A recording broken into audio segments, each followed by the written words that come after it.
여러분 판사는 뭐 영어 뭐 신입니까?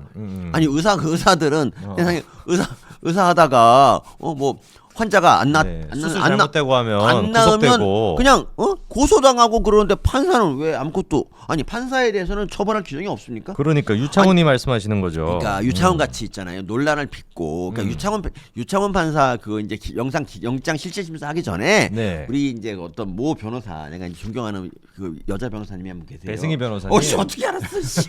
다 알고 있구만.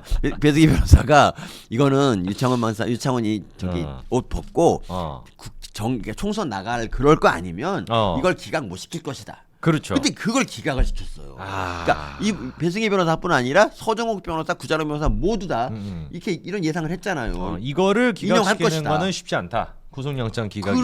그걸 기각한 놈이 소형기를 다시 또 영장 실질 한다는 거예요. 아니 여기 그러니까 보통 있잖아요. 직장에서 뭔가 좀 무리를 크게 있거나 예를 들면 어떤 회사원이 계약을 날렸어. 그러면 그 회사원에게 좀 약간 정직 같은 걸 통해서 좀 몇 개월 쉬어라. 심할서 같은 것도 쓰게 하고 그래야죠. 그런 식으로 해서 이게 좀 정신을 차릴 때까지 기다려주잖아. 물론 안 차리겠지만 그래도.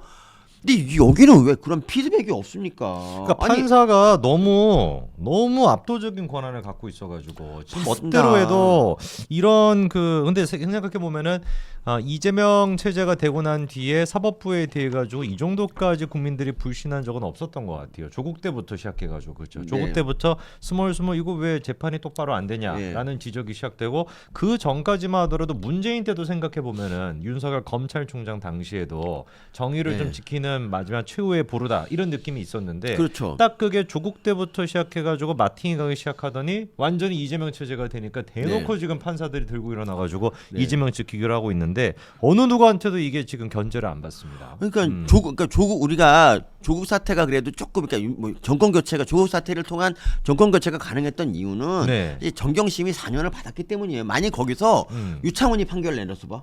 그러면 조국이 그러니까 정경심이 그러면 뭐 무죄 나올 수도 있었어요, 진짜. 그렇죠. 무죄고 그러면 윤석열 검찰총장 꿈도 못 꾸는 거예요. 바로 날아가고. 그리고 그냥 다시 뭐 이재명이나 뭐 이낙연 대통령 되는 거예요. 그렇죠. 그러니까 그 최후의 보루 역할을 했던 사법부가 지금 몸 완전히 망가졌어요. 그러니까 그렇죠. 그때 추미애가 그렇게 윤석열 검찰총장 날리겠다라고 난리를 쳤었을 때도 그때 윤석열 검찰총장을 다시 부활시켰던 게 사법부였거든요. 오 라임 좋아.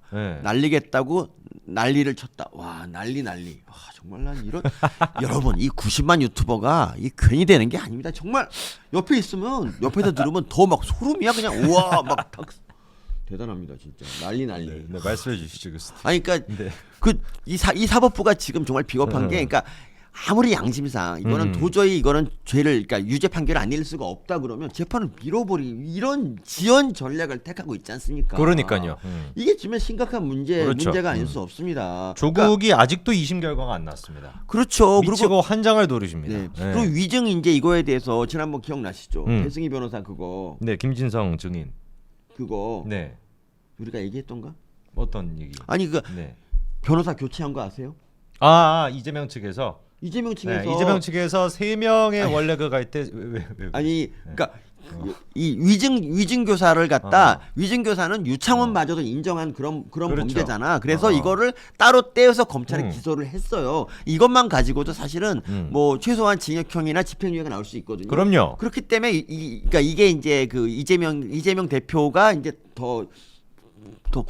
대표 자리를 더 수행할 수 없는 뭐 그런 걸 만들려고 한 건데. 근데 이걸 갖다 이제 병합하려고 그랬잖아요. 그렇죠. 이거 팩트잖아. 병합하려고 병합하려고 하다가 결국 이제 배승희 변호사 등 그런 분들의 활약 덕분에 병합이 안 되고 그냥 하기로 했잖아요. 그렇죠. 그러니까 이재명이 어떻게 했습니까? 변호사를 갑자기 교체하더니 변호사 교체했으니까 이 수사 기록 그러니까 사건 기록 다시 봐야 된다. 그리고 수사 기록도 다시 이거 봐야 된다. 수사 과정에 문제가 있다. 뭐 이런 식으로 나오잖아요. 그렇죠. 그런데 그런 식으로 나오던 거를 이번에 조희대 대법원장이 딱 임명된 직후 법원이 그거를 받아들이지 않았습니다. 예, 그래서 받아들이지 않았는데 그래서 변호사가 세 명이 이제 이재명의 위증교사에 대해 가지고 다 내가 사임하겠다라는 미친 무리수를 뒀었거든요. 네네. 그래서 기일을 좀 늦춰달라라고 요청을 했지만 재판부가 그거를 받아들이지 않았죠. 그러니까 이건 누가 봐도 이거는 재판 고의적인 지연이에요. 그렇죠. 근데 거기서 이제 서영주라는 애 알아요? 서영주. 소영주라는 인간이 뭐라 그랬냐면요. 소영주가 그러니까 패널로 시사 프로 나와서 이거는 재판 지연이 아니라 시간 벌기입니다. 이렇게 말을 해요. 그래서 이제 사회자가 물어봐요. 사회자가 물어보긴 하네요. 그래도. 사회자가 아니 도대체 시간 벌기랑 재판 지연 어떻게 다릅니까? 다르죠. 이러면서 재판 지연은 그냥 미루는 거고 시간 벌기는 더 좋은 변호사를 통해서 전문적인 변호를 받겠다는 거래. 아니 그러면 전문적인 변호사를 진작 미리부터 쓰면 되잖아. 그렇죠. 예. 난 서영주 그거 보고 와 정말 그 국민의 권리라고 막 계속 우기는데 야 국민의 권리는 일반 국민 같았으면 벌써 진작에 구속됐습니다. 그리고 이화영 같은 경우도요 재판부 기피 신청을 막 4번인가 했다면서요. 그러니까 그렇죠. 아니 재판부 그러니까 4번만 재판을 더하면 이제 선고가 나올 수 있는데 이화영 같은 경우도 재판부가 이 재판부 바꿔야 된다. 뭐 이런 걸 통해서 놀랍게도 한 4번 정도 기피 신청도 했어요. 네네. 실제로. 그러니까 이런 식의 일이 벌어지고 있습니다. 그러니까 지금 근데 그런 일이 있으면 판사가 아주 단호하게 그러니까 단호하게 이건 안 된다. 너 재판 지연하지 말라라고 경고를 주고 그냥 강행을 하고. 그러니까 이재명 같은 경우도 출석을 괜히 이유 없이 안 하는 경우에는 뭐 영장을 쳐서라도 진짜 뭐 데려와서 강제로 한다든지. 그렇죠. 아니면 일반 국민들 같은 경우는 아무 사유 없이 그거 안 나가면 진짜 구속돼요. 그러니까 이렇게라도 해야 되는데. 이 사법부가 완전히 이건 뭐 대놓고 편드는 거 아닙니까 이거? 야 이거 우리 저기 그 강 부장판사 대해 가지고 그때 우리 저기 장지현 변호사님께서 참 기계가 있는 사람이다. 되게 좀 용기가 있고 결단력이 있다라고 했었는데 어디로 갔는지 그 용기가 우리가 그래서 장변님을 의심할 수밖에 없습니다. 아니 그러니까.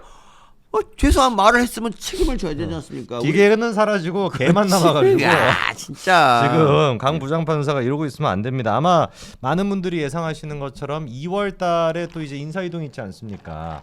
또 강 부장판사가 인사이동 대상이란 말이에요. 그러면은 뻔하지 않겠습니까? 그렇죠. 자기가 2월달 전까지만 잘 버텨가지고 괜히 막 이재명이랑 엮여가지고 막 그 뭐랄까 막 시끄러워지기 싫으니까 그걸 막 그 소란 피우기 싫으니까 2월까지 버텨가지고 그냥 내가 딱 교체가 되면 그냥 밑에 사람한테 맡기겠다. 이거를 지금 꿈꾸고 있다라는 이게 지금 만약에 의사가 그랬다라고 쳐보세요.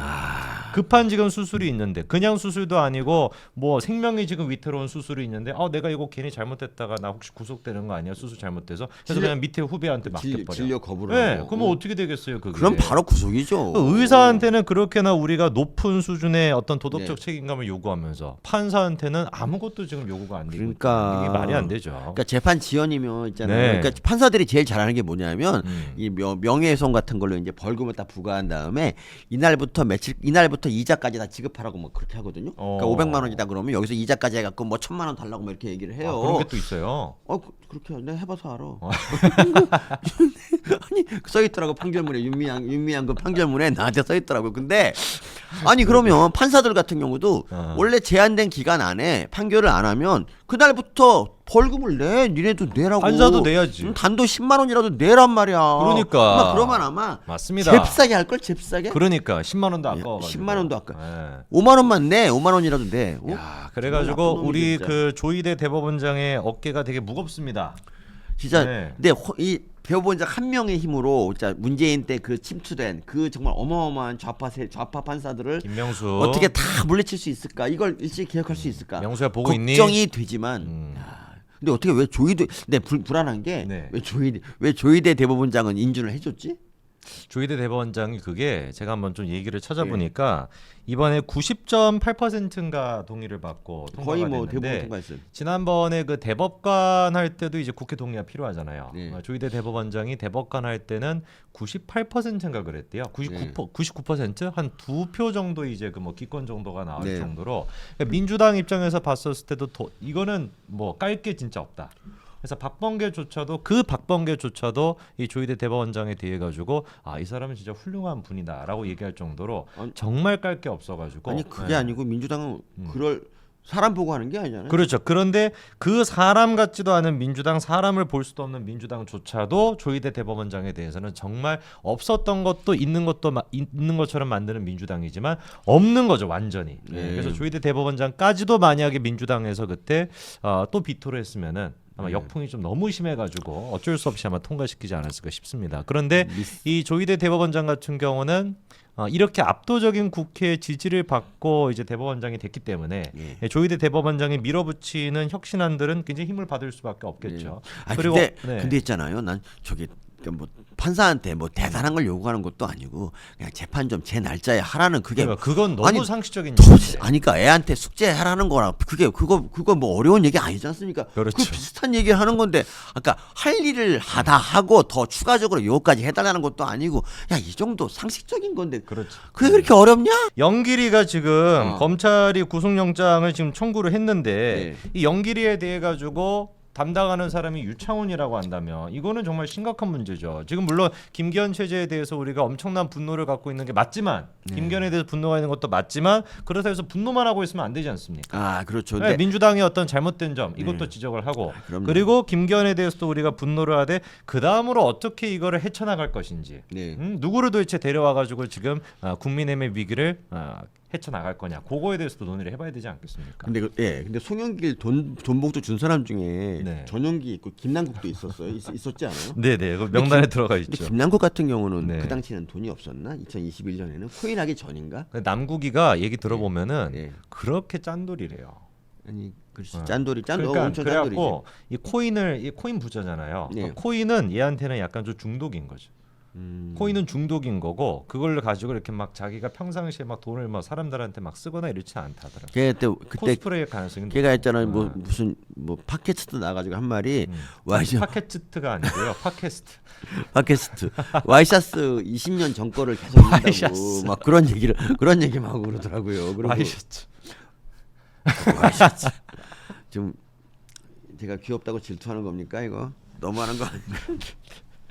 하여튼 맞습니다. 이 지금 영길의 돈봉투 문제도 아니 무슨 지가 그때 처음에 나왔을 때는 뭐라고 했습니까? 뭐 몇 천만 원 정도밖에 안 되는 거 그렇게 얘기했었잖아요.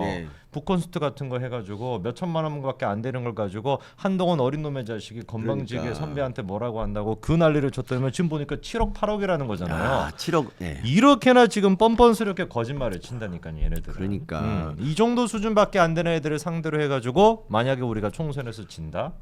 이거는 정말 답이 없죠. 그러니까 MBC에서 그 송영길 외곽 후원 조직이 7억을 그냥 받았다는 거 이거를 보도한 걸로 봐서는 이미 사실 좌파가 어느 정도 송영길을 버린 게 아닌가 싶어요. 그렇죠. 뭐 지금 국회의원도 아니고 뭐 이제 다시 공천 받을 것 같지도 않고 이제 뭐 될 것 같지도 않으니까 뭐 그렇죠. 이재명 입장에서도 송영길이가 뒤집어 쓰고 가는 게 낫지. 뒤집어 쓰는 게 가능성이 훨씬 낫죠. 그래서 지금 이재명 입에서 송영길의 송자도 나온 적이 없어요.